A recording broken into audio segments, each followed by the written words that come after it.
स्वागत है दोस्तों आप सभी का हमारे इस YouTube channel education portal TSW में, जहां हम आपको कॉम्पिटिटिव एग्जाम्स के लिए एक्सपर्ट्स की मदद से ज्यादा कंटेंट प्रोवाइड करने की कोशिश करेंगे। हमारा मानना है कि कोई एक टीचर हर विषय में एक्सपर्ट नहीं हो सकता है, इसलिए हम आपको हर विषय के अलग अलग एक्सपर्ट्स के द्वारा सटीक जानकारी प्रोवाइड करेंगे। तो चलिए देखते हैं आज के एक्सपर्ट लेक्चर के साथ ये वीडियो। देखेंगे गणित के क्वेश्चन। गणित बहुत इंपॉर्टेंट है, आप जानते हैं किसी भी एग्जाम्स के लिए गणित की बहुत बड़ी भूमिका रहती है, तो गणित आपको आना बहुत जरूरी है और रेगुलर आज का रिवीजन किया करें। गणित का जो भी सीखा है आपने उसका रिवीजन जरूर किया करें, जिससे कि आप भूलेंगे नहीं। तो चलिए स्टार्ट करते हैं। पहला क्वेश्चन, एक कॉलेज में लड़के तथा लड़कियों का अनुपात 7:8 है। लड़के यानी कि बॉय और लड़की यानी कि गर्ल, ठीक है। अनुपात है इनका 7:8 है, ठीक है, यही दिया गया। यदि लड़के और लड़कियों की संख्या में प्रतिशत वृद्धि 20% हो, ठीक है, 20% और 10% है, तो नया अनुपात क्या होगा? यानी कि लड़कों की वृद्धि हो गई 20%। पहले लड़के कहा गया तो लड़कों की वृद्धि 20% है, बाद में लड़की कहा गया तो लड़कियों की वृद्धि 10% है, ठीक है। चलिए यहां पे कर लेते हैं। लड़कों की वृद्धि कितनी है भैया? 20% और लड़कियों की वृद्धि कितनी है? 10%। बस प्रश्न खत्म, ठीक है। देखिए अनुपात कितना है? 7 है। वृद्धि कितनी है हमारी पास? 20 की। तो जो भी वृद्धि होती है उसे 100 में जोड़ के लिखते हैं कि नहीं? तो 100 में जोड़ के लिखेंगे 20 तो 120 हो जाएगा और परसेंट का मतलब बटे में 100, ठीक है। चलिए यहां पे कितना रेशियो? 8 और 100 में 10 जोड़ के लिखेंगे तो 110 और बटे में कितना हो जाएगा? प्रतिशत का मतलब बटे में 100 हो जाएगा। बस प्रश्न खत्म हो गया। 100 से 100 कटा लीजिए, कट गया। 0 से 0 कट जाएगा, कट गया। अब इतना कट गया तो देखिए 8 से कटा लूंगा इसको। चलिए मैं कटाता हूं, 7 12 8 और ये रह गया। चलिए मैं इसे कटाऊंगा 4 से। 4 दूनी का 8 और 4 त्रिक का 12, ऐसे कटाएंगे, ठीक है। चलिए अब 7 का मल पे 3 से हो जाएगा तो 7 त्रिक का 21 अनुपाते 2 का मल पे 11 से करो, 11 दूनी का 22। तो हमसे पूछा था कि नया अनुपात क्या होगा? 21:22 इनका नया अनुपात होगा, जो कि बी ऑप्शन में दिया गया है। यही है आपके क्वेश्चन का बिल्कुल सही जवाब। तो सभी की समझ में आ गया। अब देखेंगे हम अगला क्वेश्चन। अगला प्रश्न है, किसी राशि पर 8% प्रति वर्ष की दर से साधारण ब्याज योग 4 साल और 8 साल के लिए 960 रुपए है, तो राशि बताइए क्या है? बहुत अच्छा क्वेश्चन है। देखिए 4 साल और 8 साल के लिए 960 रुपया है। 4 साल और 8 साल के लिए 960 रुपया, यानी कि 1 साल का जो रेट है हमारा वो कितना है? 8% का। 1 साल का रेट हमारा 8% है, तो 4 साल का कितना हो जाएगा? 4 से गुना कर दो, 8 चौके 32, यानी कि 32% हो जाएगा। 8% का रेट है, बाद में 8 साल दिया गया है ना, तो 8 से गुना कर दो, कितना हो जाएगा? 64% हो जाएगा। 64% हो जाएगा कि नहीं हो जाएगा? अब देखिए दोनों को जोड़ेंगे हम, 32 और 64 दोनों को जोड़ेंगे परसेंट में, तो कितना हो जाएगा? ये 96% हो जाएगा। और परसेंट हो गया 96%, यानी कि प्रतिशत का योग है दोनों का 96, और रुपए का योग कितना हमारे पास? 960, यानी कि 96% की वैल्यू 960, तो 1% की वैल्यू कितनी है? 10 है।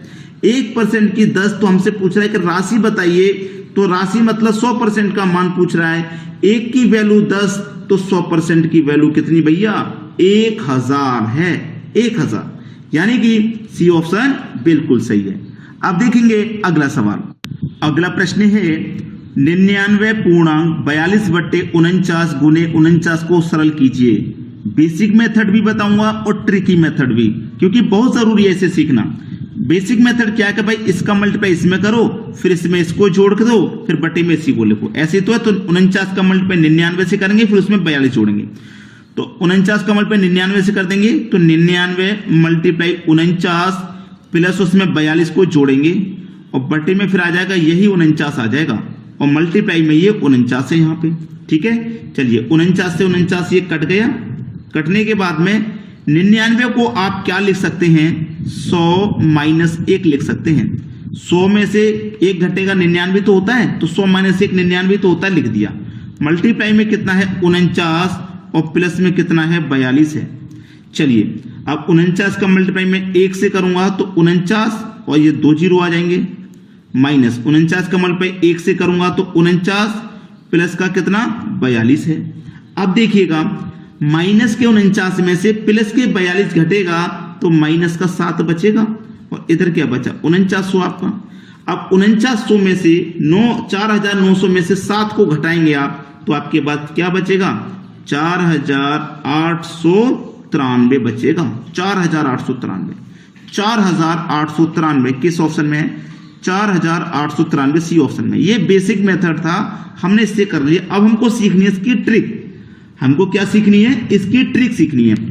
ऐसा क्वेश्चन बार बार आपको मिलेगा, बार बार मिलेगा, ठीक है। याद क्या रखना है कि आपके पास ये जो 49 है ना इसको लिख लेना है 49। यहाँ पे 2 9 है तो 2 जीरो लगा लेंगे, अगर 3 9 होंगे तो 3 जीरो, यहाँ 4 9 होंगे तो इसके साथ में 4 जीरो लगा लेंगे, ठीक है। इतना हो गया। अब इन दोनों का अंतर करो, 42 का और 49 का अंतर कितना आएगा 7 आएगा ना, तो 7 को घटा दो, प्रश्न खत्म हो गया भाई। 4893 खत्म। इतना बड़ा मेथड सीखोगे या इतना, नीचे वाली संख्या को लिख के यहां जितने 9 होंगे उतने जीरो लगा लेने हैं। लगाने के बाद बस दोनों का अंतर करके माइनस कर दो, यहां पे खत्म हो जाएगा क्वेश्चन। समझ में आ रहा है सभी को? बहुत शॉर्ट तरीका बता रहा हूं, बहुत शॉर्ट। अब देखेंगे अगला सवाल। अगला प्रश्न है राहुल 1 रुपए में 7 वस्तु बेचता है और उसे 20% की हानि होती है, ठीक है। राहुल 1 रुपए की 7 वस्तु बेचता है और उससे क्या होता है 20 की हानि होती है, यानी कि 100% की चीज को 20 की हानि पर बेच रहा है, वो 80 में बेच रहा है, ठीक है। क्लियर है। फिर बाद में क्या करा है कि 40% का लाभ प्राप्त करने के लिए वह 1 रुपए में कितनी वस्तु बेचे। 1 रुपए में पहले तो बेच रहा था 7, लेकिन अब कितनी बेचे नहीं पता, तो x मान लेते हैं, ठीक है। x मान लिया। फायदा कितने का चाहिए 40 का फायदा, तो फायदे को क्या करते हैं 100 में जोड़ के लिखते हैं, तो 100 में 40 जोड़ के लिखूंगा 140 हो जाएगा भाई, ठीक है। हानि को 100 में से घटा के लाभ को 100 में जोड़ के लिखते हैं। क्लियर है, खत्म हो गया बस क्वेश्चन। अंदर अंदर वाली संख्याओं का मल्टीप्लाई कर लो पहले।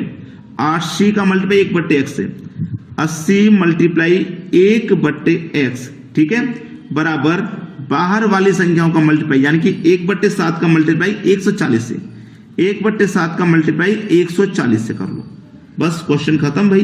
देखिए 7 दूनी का 14 और 1 0, ठीक है।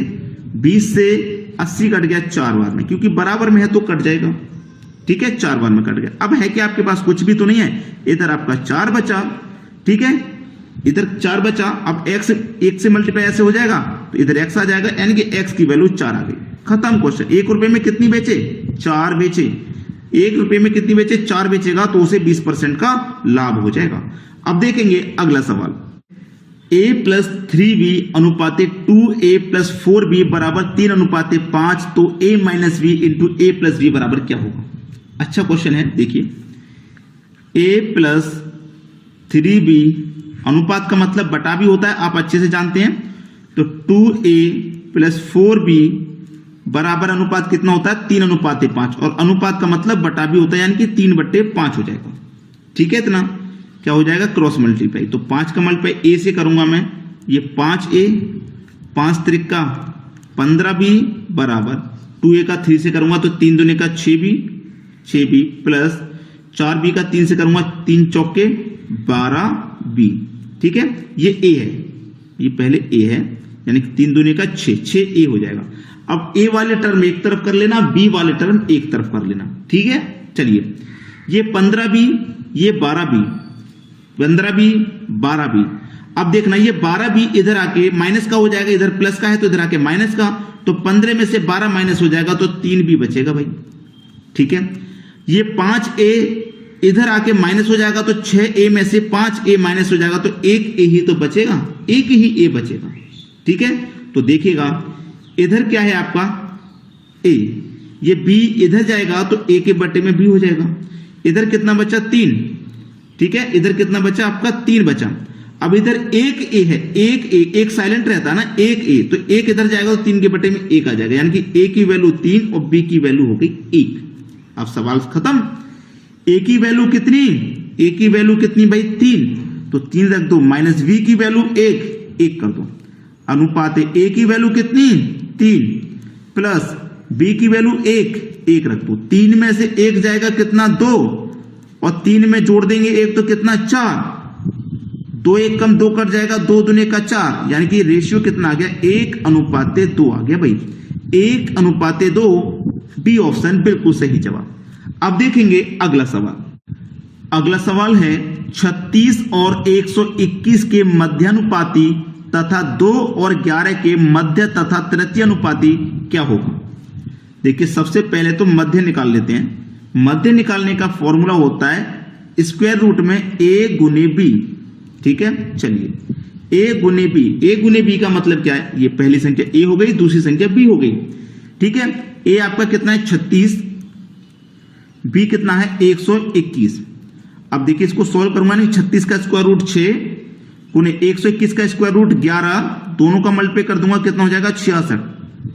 ए बी कितना निकल के आ गया भैया 66, यानी कि मध्य अनुपात निकल के आ गया 66। अब निकालना तृतीय। ठीक है, पूछा है तृतीय अनुपात, तो तृतीय अनुपात कैसे निकालते हैं, बी का स्क्वायर बटे में ए। अब बी कितना है आपका भाई, यहां पे बी की वैल्यू कितनी निकल के आई है आपकी, बी की वैल्यू निकल के आई है 11। बी की वैल्यू कितनी निकल के आई, 11 निकल के आई है बी की वैल्यू। तो आप यहां पे 11 देखिए, ए और बी यहां पे है कि नहीं, ए और बी है कि नहीं, तो बी की वैल्यू तो 11 है, 11 का स्क्वायर, ए की वैल्यू 2 है, 2 रख दो, 11 का स्क्वायर 121 डिवाइड कर दो 2 से, भाई 11 का स्क्वायर 121 डिवाइड कर देंगे 2 से, तो आपका आंसर आ गया कि नहीं आ गया, अभी भी कुछ रह गया है भाई। पूछा था मध्य और तृतीय, मध्य तथा तृतीय का अनुपात, तो मध्य का अनुपात कितना था 66 था कि नहीं।